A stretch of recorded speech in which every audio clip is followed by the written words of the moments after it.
vem a filosofia sistêmica e Bert Hellinger, que é quem trouxe essa filosofia, e fala, tem mais uma coisa aqui no processo de adoecimento, por isso que a Mi fala que é um pouquinho mais profundo. Ele fala, tem também a alma nessa história. Então, quando a gente para pensar, por que vocês estão aqui hoje? Vocês estão aqui, alguns para conversar um pouquinho sobre filosofia sistêmica, outros para ouvir um pouquinho sobre dor, alergias crônicas, que é o que a gente anunciou ali no Instagram. A gente já fez uns 2 workshops, né, Mi? Sobre saúde e doença, e a gente não cansa de fazer, e quando a gente faz, é a hora que aparecem mais pessoas. Mas a gente quer, a Adri que tá em todos sabe, mas a gente quer sempre trazer algo a mais. Então eu falei, vamos esquecer um pouco a teoria, e vamos conversar com as pessoas na mesma linguagem, no mesmo nível, o que realmente a Ana de hoje e a Michelle de hoje gostariam de saber. Com certeza conhecer a história do Dr. Hammer. Teria me ajudado muito nos meus processos de adoecimento.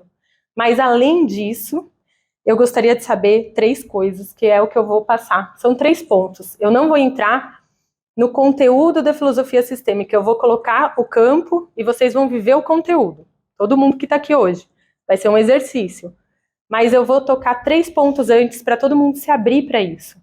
A primeira coisa tem a ver com o que a Michelle nos colocou no exemplo dela. Gente, parem de ter medo do sofrimento. Para de ter medo da dor. É inacreditável como a sociedade que a gente vive hoje tem medo de sofrer e tem medo de sentir dor. E eu tive medo, muito medo de sofrer e muito medo de sentir dor. Mas é esse medo que me afasta da cura. A gente tem que se aproximar da dor, se aproximar do medo. Então esse é um primeiro ponto. Vocês saírem daqui hoje com essa consciência, todo o resto vocês vão atrás, né? Cada um consegue fazer sua jornada de cura. Mas o primeiro ponto é esse, gente, sofrimento faz parte da vida, assim como a alegria, assim como todos os sentimentos e emoções que vocês possam imaginar agora. O sofrimento e a dor fazem parte da vida, e até a alergia. A grande pergunta é por que faz parte da vida? Então, ao invés da gente vir para aquela sensação de por que comigo? Eu tenho 26 anos e tenho um tumor, por que comigo? Eu acabei de ter uma filha e ter um choque anafilático e quase morri, por que comigo? O meu filho adoeceu e eu tive que operar ele, meu Deus, eu sou mãe, por que comigo?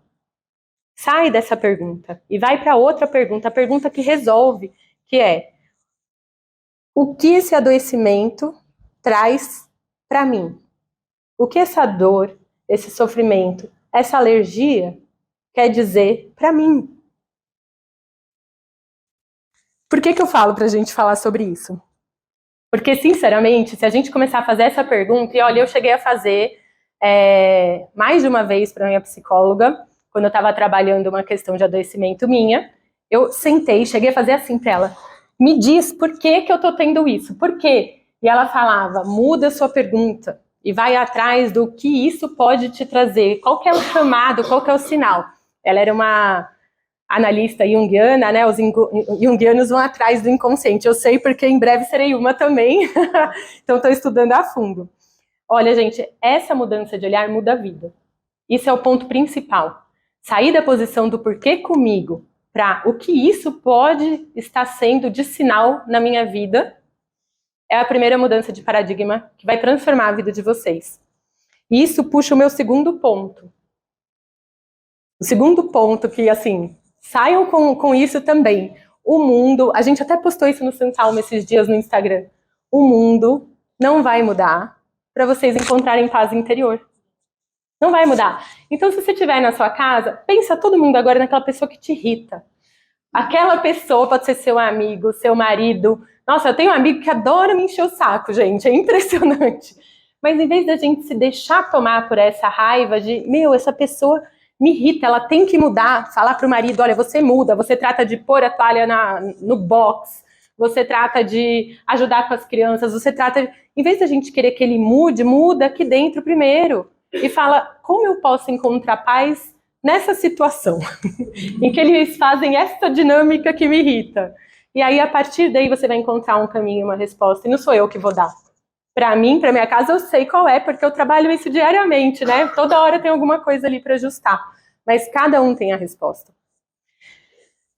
Quando a gente senta aqui na constelação, a primeira coisa que a gente faz, para ser sinceras, a gente olha para essa pessoa e pensa: como que eu posso... Isso a gente aprendeu ao longo de muito trabalho de constelação e com outros mestres que a gente foi ouvindo.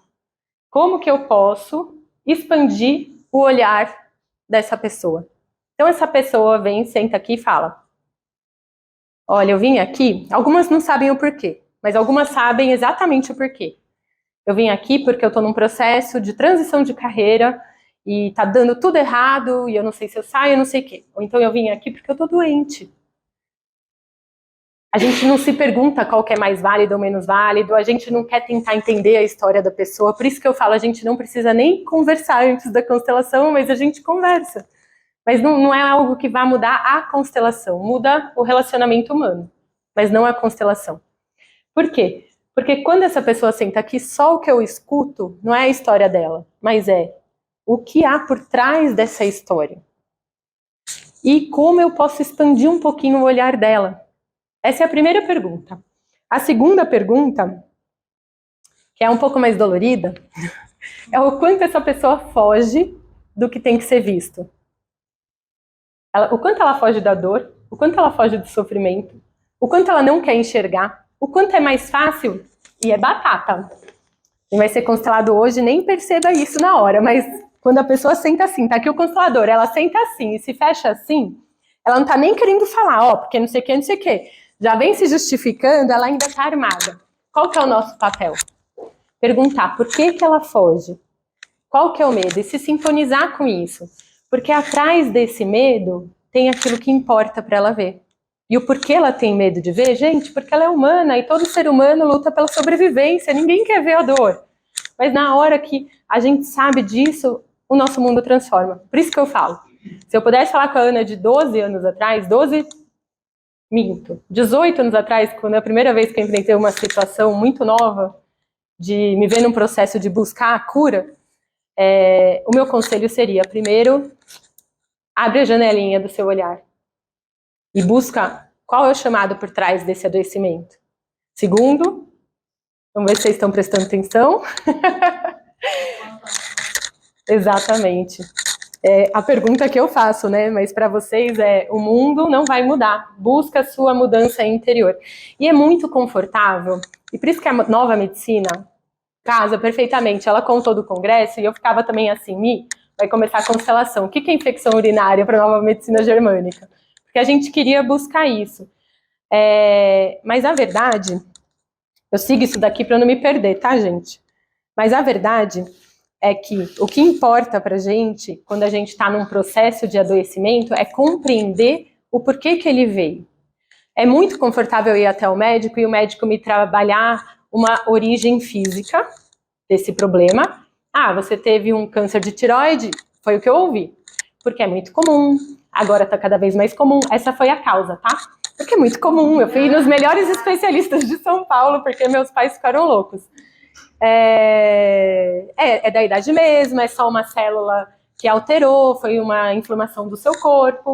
E o mais importante para você saber é que eu tiro a sua tireoide inteira e você não precisa mais se preocupar. Então eu tirei na época, com 26 anos, órgão tireoide? Um órgão que é responsável pela condução dos meus hormônios no corpo, né? Então, eu acho que foi uma escolha completamente cega, na confiança de que aquilo era cura. Em nenhum momento ninguém me falou, mas por que que você realmente teve não sei o nome da doença, esse nódulo cancerígeno na sua tireoide? Eu nunca fui atrás disso. Foi só depois que eu fui atrás disso. Mas a gente chega lá, porque a gente chega no nosso terceiro ponto. Seria muito cômodo se os médicos tivessem a resposta. Mas aí eu estaria mais uma vez jogando no mundo externo a responsabilidade.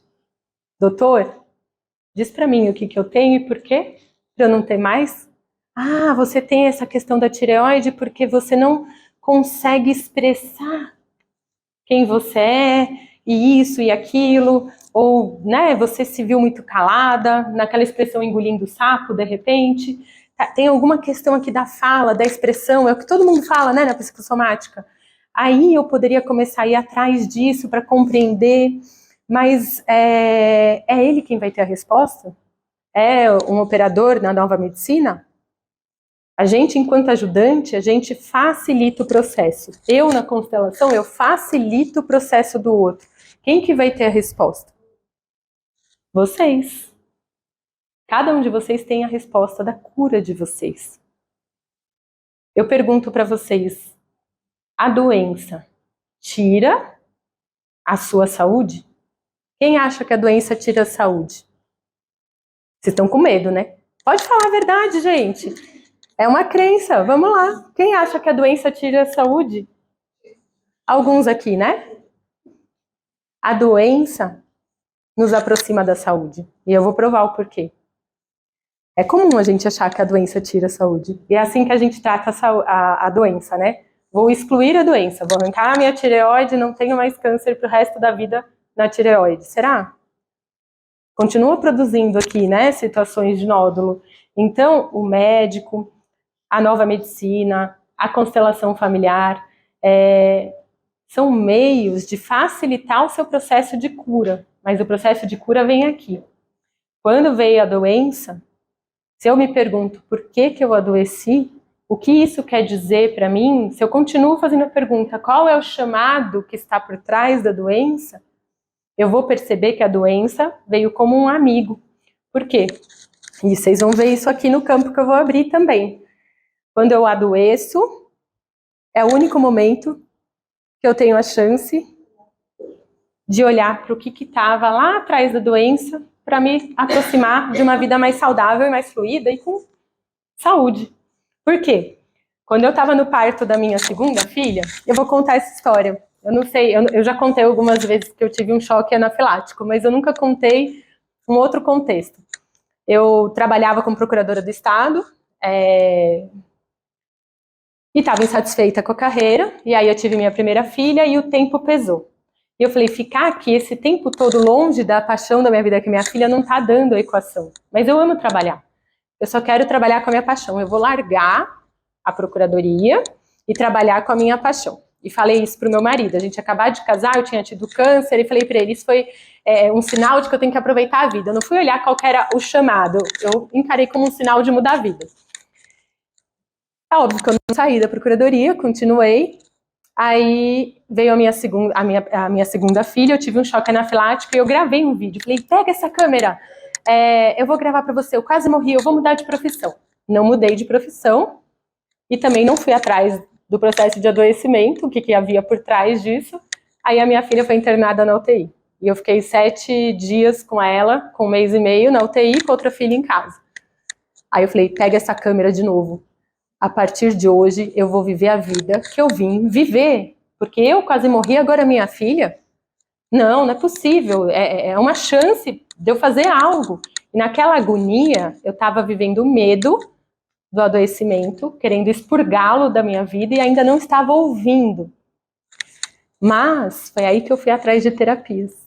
E foi aí que eu comecei a questionar o que é quando a terapeuta me falou. Então, o que é que está por trás?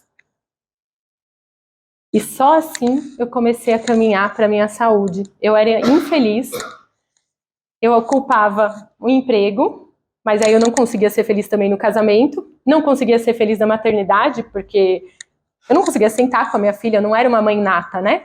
Acho que é difícil também terem mães natas nesse mundo de hoje, porque algumas poucas, mas a maioria não tem esse exemplo, não tem esse parâmetro, não cresce dessa forma, cresce para trabalhar, produzir, não tem essa natureza assim tão aflorada. Mas a grande questão eu estava adoecida e não enxergava, eu achava que o meu problema era o câncer, o choque anafilático, a internação, mas havia algo muito maior, eu não estava vivendo a minha vida, eu estava sobrevivendo a minha vida. E o que a gente tem para falar sobre essa pirâmide aqui que eu fiz a me desenhar de novo, né? Quando a gente fala sobre buscar a nossa cura, e quando a gente percebe que a doença, ela não precisa ser excluída, o sofrimento, não precisa ser excluído. A dor não precisa ser excluída, mas sim abraçada. E quando a gente chega num nível de maturidade tal, a gente consegue até agradecer a dor, a doença, a gente percebe que existe, através dela, um caminho de cura. E aí o mais interessante de tudo é que aqui, no nosso processo de adoecimento, onde o polo é o processo de cura, o polo que a gente acredita ser oposto, a vida fluida e saudável tá. Vou fazer um coraçãozinho aqui, ó. Em quem? Em você e no seu sistema familiar. A grande alma tá na sua alma e na alma do seu sistema familiar. Isso aqui, você tem dentro de você esse processo de adoecimento e esse processo de cura. E esse é o terceiro ponto que a gente quer demonstrar para vocês, né? O primeiro ponto, sofrimento é parte da vida. O segundo ponto, o mundo não vai mudar para você encontrar a sua paz. E o terceiro ponto, e último ponto que eu queria compartilhar hoje, que é esse conhecimento que Bert Hellinger nos deixou, que o processo de adoecimento que acontece de uma forma profunda na sua alma e se reflete na sua mente, nas suas emoções e no seu corpo, é o que te leva para o seu processo de cura. A gente não veio aqui para essa vida para viver só experiências boas. Senão a gente só veria pessoas felizes por aí. Se isso fosse uma verdade. Mas o que a gente encontra? Pessoas que às vezes estão felizes e às vezes estão tristes. Então a gente veio para viver a experiência completa. Então não adianta a gente acreditar que a doença tira a saúde, porque isso não leva a gente para lugar nenhum. Isso separa algo que faz parte de quem a gente é. E é nesse sentido que a doença nos aproxima da nossa cura e da nossa evolução. Pode ser que eu não tivesse ficado doente se eu tivesse algum autoconhecimento e eu soubesse um pouquinho de mim. A verdade é essa, que eu pouco sabia há 15, 20 anos atrás. Mas pode ser que outra coisa acontecesse para me levar um degrauzinho a mais na minha evolução. Aquilo foi o que aconteceu para eu chegar aqui hoje e para a gente querer falar sobre isso. Então, o Dr. Hammer, ele traz essa relação cérebro-mente. Bert Hellinger traz a relação da alma e da doença como um chamado da alma para a nossa cura. Mas não para a cura da doença, mas para uma cura maior. A gente atende pessoas adoecidas que trazem a sua doença, né? E se alguma delas estivesse aqui, a gente perguntasse, você curou da sua doença? Pode ser que sim, pode ser que não. Mas com certeza, com a constelação, ela tem a chance de mergulhar no inconsciente do que está de fato por trás. Lá vai ela. Porque a gente não tem como saber o que está por trás com a consciência. É algo que nos move de uma forma inconsciente. Quer fechar a porta? Não sei se tem terapeuta. Tem. Tem outros terapeutas, ela vai fechar a porta. Então, assim, se você for algum dia buscar um facilitador da sua cura, é assim que eu gosto de ver os médicos hoje. Você vai encontrar um bom amparo no médico científico, na ciência tradicional. Por quê? Porque ele vai ter a solução para aquilo que está inflamado. Se você for atrás da nova medicina, você vai ter um entendimento maior da conexão da emoção que você viveu e do que reverberou no seu corpo, né? Mas se você vier atrás de um constelador, você vai ter uma consciência do que está acontecendo na sua alma.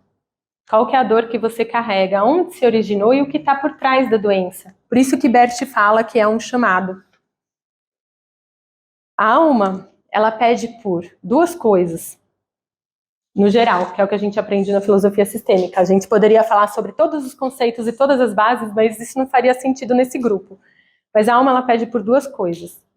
Que todos sejam vistos. Você seja vista, você seja vista, você seja vista. Mas atrás de vocês existe toda uma história. E a alma pede isso. Que toda essa história seja reconhecida. Não adianta a gente não enxergar ou excluir alguma situação, me separei do meu marido, ele era terrível, não quero que ele exista, deixou 2 filhos, né?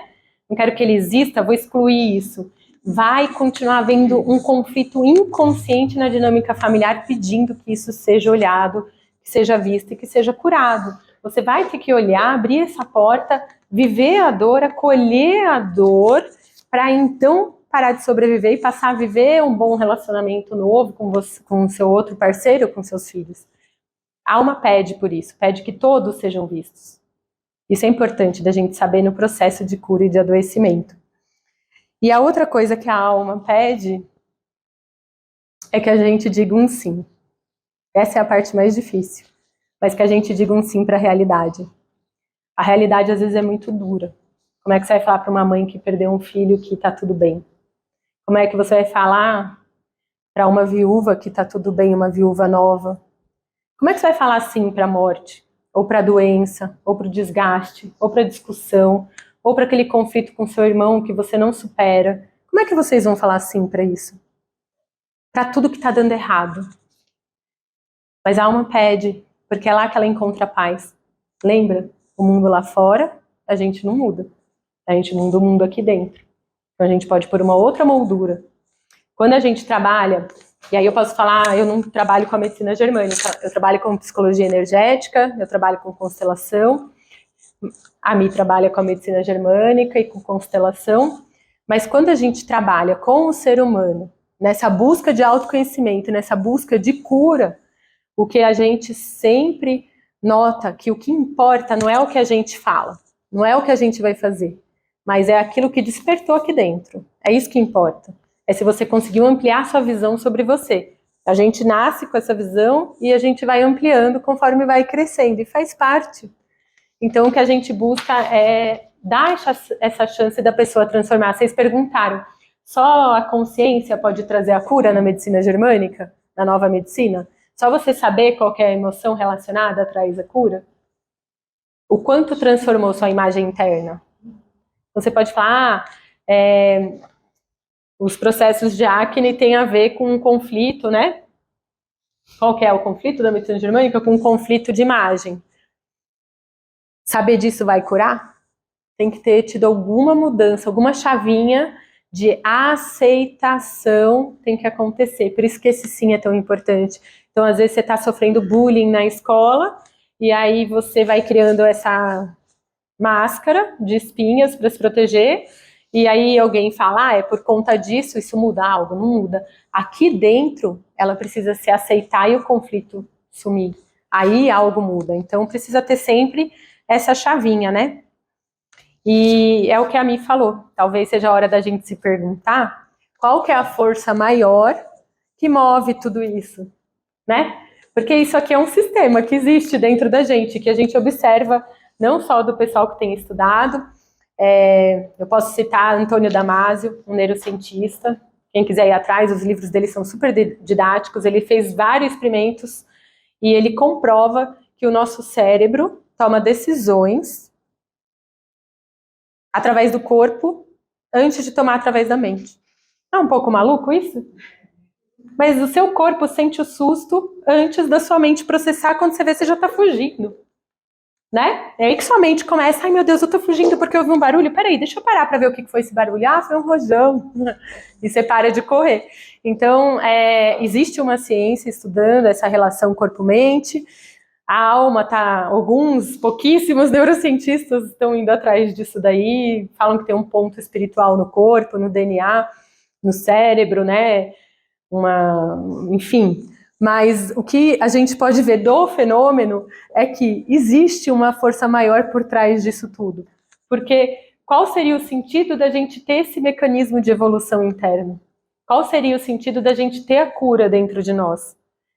É óbvio que os facilitadores da nossa jornada facilitam esse caminho para a cura. E a cura nunca tem a ver com a doença em específico, mas com o todo de você e do seu sistema. A gente sempre está a serviço disso, dessa evolução de todo o nosso sistema familiar. E é por isso que é tão bonito quando a gente percebe e realmente compreende. Talvez hoje alguns estejam ouvindo pela primeira vez e ainda seja difícil de entrar, mas quando a gente realmente compreende essa dinâmica, a gente enxerga como é bonito o processo de adoecimento. Ficar triste, sentir dor e ficar doente não é legal. Mas quando isso acontece, se você olhar para o chamado que tem atrás, pode ser muito, muito engrandecedor para a sua vida e para o seu processo de cura integral, né? Seu e do seu sistema. Bert Hellinger traz umas frases que eu acho super interessantes. A primeira, quando desejamos nos livrar da doença, comportamos-nos de forma masculina. Quando concordamos com a doença, comportamos-nos de forma feminina. Se ambos puderem convergir, a saúde e a doença atuam juntas, tornando-se uma só. É sobre isso. No momento presente, a gente consegue fazer essa união. Nunca no futuro. E ele fala que a doença segue a alma. Assim, no processo de cura, necessita-se, além dos cuidados médicos, de cuidados da alma. Antes de eu falar das alergias, bem rápido, um papum aqui que vocês podem tirar dúvidas, eu quero mostrar algo para vocês, abrindo esse campo onde todo mundo vai ter a possibilidade de